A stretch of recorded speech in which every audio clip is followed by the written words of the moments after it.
आज हामीले चाहिँ एक्सेलमा एउटा चाहिँ कुनै पनि कम्पनीको चाहिँ एउटा चाहिँ बिलको फर्मेट चाहिँ हामी चाहिँ बनाएर देखाउँछ तपाईहरुले चाहिँ स्टेप वाइज स्टेप तपाईहरुले चाहिँ सपोर्ट गर्नु होला।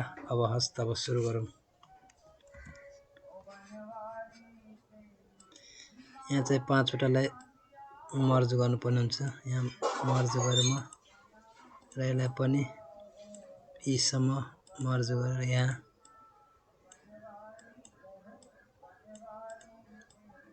यहाँ पनि यी सम्म मर्ज गरेर अब यहाँ चाहिँ हाम्रो चाहिँ अब जुन कम्पनीको नाम हो त्यो कम्पनी लेख्नु होला। सपोज मैले चाहिँ अहिले कम्पनी नै लेख्दै छु। कम्पनी अनि सेकेन्डमा लेख्दै छु म एड्रेस अनि 3 नम्बरमा चाहिँ हाम्रो बिल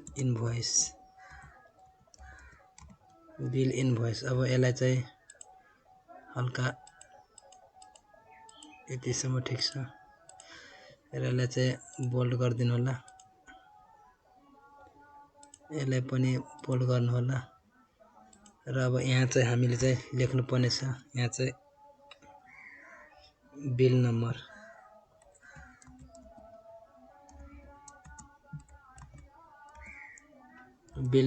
अब हाम्रो चाहिँ सेकेन्डमा चाहिँ लेख्नु पर्ने छ name of item.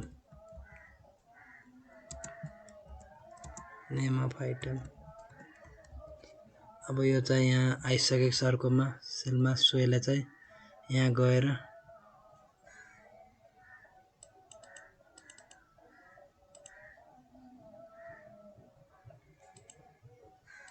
Double click गर्नु होला। अटोमेटिक त्यो सिलेक्ट हुन्छ त्यो सेल। त्यसपछि हामीले चाहिँ रेट, त्यसपछि क्वान्टिटी,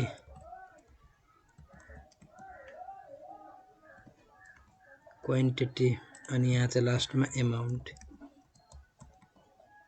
यति अब लेखेपछि अब हामीले चाहिँ यसलाई सिलेक्ट गर्नुपर्छ। यसलाई चाहिँ सिलेक्ट गरेर हामीले चाहिँ यहाँ यतिसम्म सिलेक्ट गर्छु।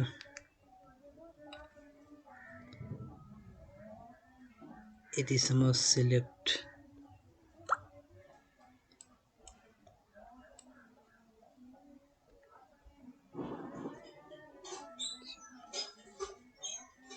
यहाँसम्म सिलेक्ट गर्छु र यसलाई चाहिँ अल बोर्डर गर्छु।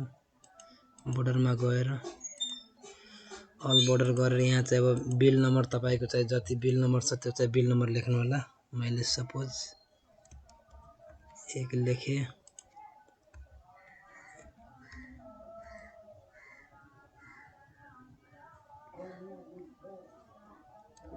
दुई लेखे,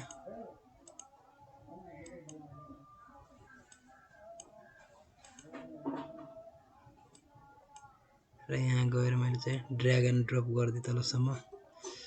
सो हाम्रो चाहिँ यहाँ अब नेम अफ आइटम यहाँ चाहिँ लेख्नु पर्ने हुन्छ।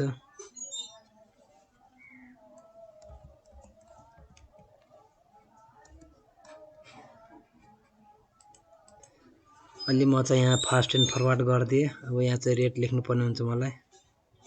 सो यहाँ चाहिँ मैले चाहिँ रेट राखिसकेको छु। अब चाहिँ यहाँ हामीले चाहिँ क्वान्टिटी राख्नु पर्ने हुन्छ। अब यो चाहिँ राख्छु म यहाँ 12 पिस, त्यसपछि राख्छु म 6 पिस,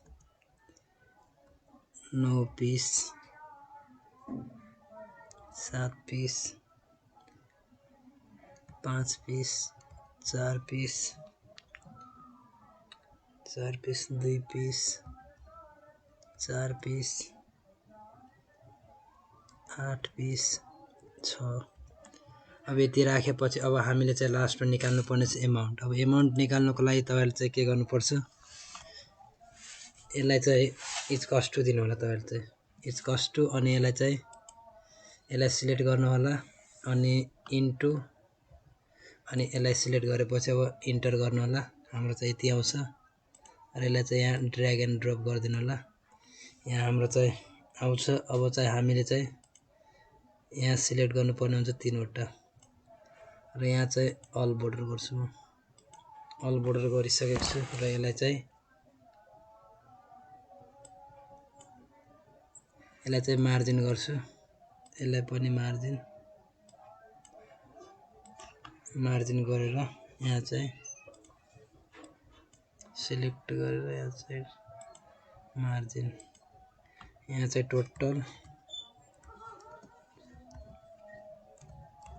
टोटल अनि भ्याट मैले सपोज राखिदिन्छु 15% नै राखिदिन्छु, 15% अनि ग्रान्ड टोटल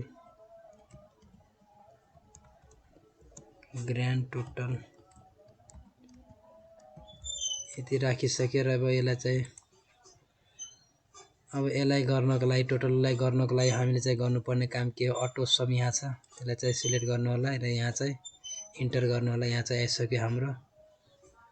अब यहाँ चाहिँ अब भ्याट निकाल्नको लागि के गर्नुपर्छ हामीलाई, यहाँ भ्याट निकाल्नको लागि इज कस्ट टु दिनु होला र यसलाई चाहिँ सिलेक्ट गर्नु होला, इन्टु अनि 15 डिभाइड अनि 100 इन्टर गर्नु होला। हाम्रो चाहिँ यति आउँछ। अब लास्टमा हामी चाहिँ ग्रान्ड टोटल निकाल्नको लागि इज कस्ट टु र माथिको टोटल माइनस तलकोलाई इन्टर गरेपछि हाम्रो चाहिँ यति आउँछ। सो गाइज, भिडियो राम्रो लाग्यो भने एक लाइक गर्नु होला। हस्त, धन्यवाद।